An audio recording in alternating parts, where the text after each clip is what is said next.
الحمد للہ رب العالمین والصلاة والسلام علی سید الانبیاء والمرسلین اما بعد فاعوذ باللہ من الشیطان الرجیم بسم اللہ الرحمن الرحیم۔ اللہ تعالیٰ قرآن مجید فرقان حمید میں ارشاد فرماتا ہے یا ایھا الذین آمنوا اتقوا اللہ حق تقاتہ۔ اب یہ آیت مبارکہ ہے، پارہ 4 ہے، سورہ آل عمران ہے۔ اللہ تبارک و تعالیٰ اس آیت مبارکہ میں ارشاد فرما رہا ہے یا ایھا الذین آمنوا، اے ایمان والو۔ آگے فرمایا اتقوا اللہ حق تقاتہ، اے ایمان والو اللہ سے ڈرو جیسا اس سے ڈرنے کا حق ہے۔ اب یہ آیت مبارکہ جو ہے اللہ تعالیٰ نے تقوی کے متعلق اہل ایمان کو بڑا واضح حکم ارشاد فرمایا ہے۔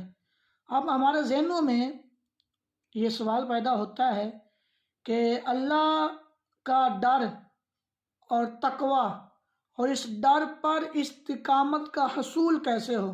بس اوقات ہوتا کیا ہے، ہم نیت کر لیتے ہیں کہ انشاءاللہ ہم اللہ سے ڈریں گے، لیکن اس پر استقامت ہمیں کیوں نہیں ملتی؟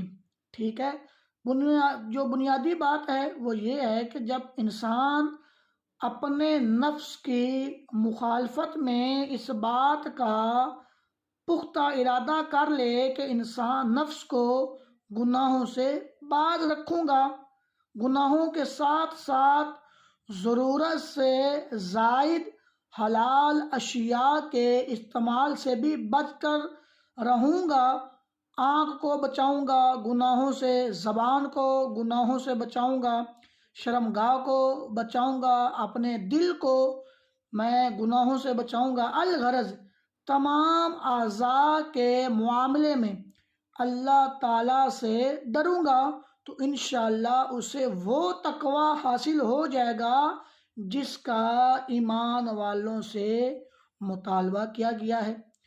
اب انسانی جسم میں چند اعضاء کو بڑی بنیادی اور اصولی حیثیت حاصل ہے، یعنی کہ آنکھ، کان، دل اور زبان وغیرہ، کیونکہ بالواسطہ یا بلا واسطہ کئی گناہوں کا ارتکاب انہی اعضاء سے ہوتا ہے۔ ٹھیک ہے، جو میں نے ابھی عرض کیے ہیں انہی اعضاء سے گناہ ہوتے ہیں۔ جب ان اعضاء کا تقوی حاصل ہو جائے گا، جب انسان اللہ تعالیٰ سے ان اعضاء کو گناہوں سے روکے گا، اللہ تعالیٰ کی نافرمانی والے جو کام ہوں گے ان سے ان اعضاء کو منع کرے گا، تو آدمی کو تقوی نصیب ہو جائے گا اور انسان صاحبان تقوی کی صف میں شامل ہو جائے گا۔ اب آنکھ جو ہے، اب اس کو کس طرح گناہوں سے بچانا ہے، کیونکہ آنکھ بے شک آنکھ ہر فتنے کے وقوع پذیر ہونے کا سبب بنتی ہے۔ آنکھ کے تقوی کے اصول کے بارے میں 2 بنیادی اسلامی تعلیمات جو ہے وہ میں عرض کرتا ہوں۔ فرمان باری تعالیٰ ہے مسلمان مردوں کو حکم دو کہ اپنی نگاہیں کچھ نیچی رکھیں اور اپنی شرمگاہوں کی حفاظت کریں، یہ ان کے لیے زیادہ پاکیزہ ہے، بے شک اللہ ان کے کاموں سے خبردار ہے۔ اب یہ حکم جو حکم الہی ہے اللہ تعالیٰ کا، یہ مختصر ہے، مگر اختصار کے باوجود اس میں 2 نہایت ہی خوبصورت معنی بیان کیے گئے ہیں۔ اول معنی جو ہے وہ یہ ہے کہ اس میں ادب اور بہترین تہذیب سکھائی جا رہی ہے، اور کیونکہ مومنین کو چاہیے جو اس کے اندر تہذیب سکھائی جا رہی ہے کہ مومنین کو چاہیے کہ وہ اپنی نگاہوں کو کچھ نیچی رکھیں۔ اور دوسرا معنی یہ ہے کہ اس آیت میں اس چیز سے بھی خبردار کیا جا رہا ہے کہ ان کے لیے بہت ستھرا ہے، یعنی کہ نیکیوں کو بڑھانے اور زیادہ کرنے والا ہے۔ کیا ہے؟ پاکیزہ۔ وہ کیا پاکیزہ ہے؟ اللہ سے ڈرنا ہے، اس کے لیے پاک ہے۔ تو اب یہ بڑی واضح سی بات ہے کہ جب انسان اپنی نگاہوں کو بے لگام چھوڑ دیتا ہے اور بے پرواہ ہو کر ہر طرف نظر اٹھانے کا عادی ہو جاتا ہے، تو اس چیز کا کبھی اندیشہ ہے کہ وہ حرام کی طرف بھی نظر اٹھائے گا اور گناہ میں جا پڑے گا اور دل کو سیاہ کر بیٹھے گا۔ نگاہوں کو نیچے رکھنے میں ہی دلوں کی ستھرائی ہے اور صفائی ہے۔ اور اسی طرح آنکھوں کا جھکا ہونا حیادار ہونے کو دل کی صفائی کا سبب قرار دیا گیا ہے کہ ہم نے اپنی آنکھوں کو گناہوں سے بچانا ہے۔ جب دل خرابی یا درستی آنکھ کے حیادار ہونے نہ ہونے پر موقوف ہے، یعنی کہ آنکھ صحیح ہوگی تو دل بھی صحیح ہوگا۔ اب آنکھ خراب ہے تو دل بھی خراب ہو جائے گا۔ سید الاتقیاء صلی اللہ علیہ وسلم کا فرمان ہے کہ عورت کے حسن و جمال کی طرف نظر کرنا ابلیس کے زہر آلودہ تیروں میں سے ایک تیر ہے، تو جس نے اسے ترک کیا تو اللہ تعالیٰ اسے عبادت کا ایسا مزہ چکھائے گا جو مزہ اسے خوش کر دے گا۔ تو اب ہم نے اپنے آپ کو گناہوں سے بچانا ہے، کان کو گناہوں سے بچانا ہے، اللہ تعالیٰ سے ڈرنا ہے، زبان کو گناہوں سے بچانا ہے۔ زبان کے بارے میں آتا ہے کہ نبی کریم کی بارگاہ میں ایک صحابی حاضر ہو کر عرض گزار ہوئے کہ آپ مجھ پر سب سے زیادہ کس چیز کا خوف رکھتے ہیں؟